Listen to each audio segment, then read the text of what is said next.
সে উপরে শুধু দরখাস্ত করেই ওই দরখাস্তর ক্লিয়ারেন্স না পেয়েই সে তার এই অনুষ্ঠানটার আয়োজন করে কাদের ছত্রছায়া এই কাজটা করতেছে আপনারা মনে করেন? ও কার কথা বলছে?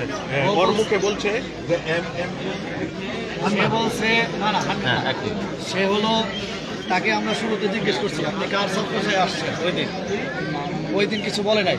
সে কিছুদিন আগে কারণবাজার মাওনা ইউনিয়ন বিএনপির সভাপতি মিনহাজউদ্দিন সরকার, বিএনপি সাংগঠনিক সম্পাদক খায়রুজ্জামান লিখন, এবিএম হাসান সাবেক সভাপতি, সে এই জায়গায় বলছে ওনাদের ছত্রছায়ায় সে এই জায়গায় আসছে। আজকে আমাদের সামনে সংবাদ সম্মেলনে সেই কথা বলছে সাংবাদিকদের সামনে।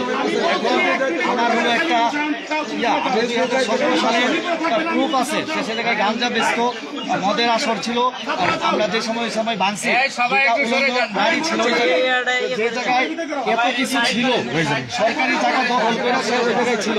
এই জায়গায় পুলিশকে পুলিশের কাজ করতে দেন, এই জায়গায় নিয়ে আসছে পুলিশকে আজকে আসছে ওনাকে নাকি পাঠাইছে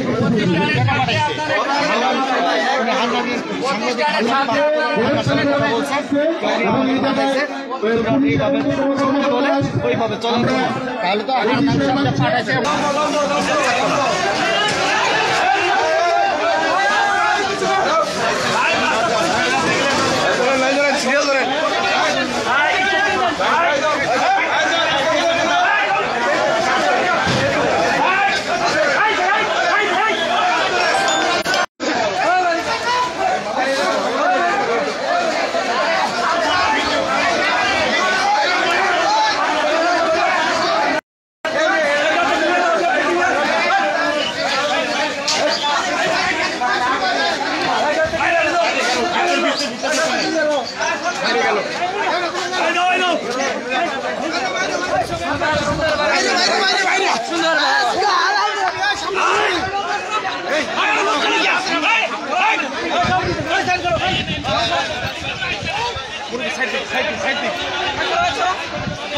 আল্লাহ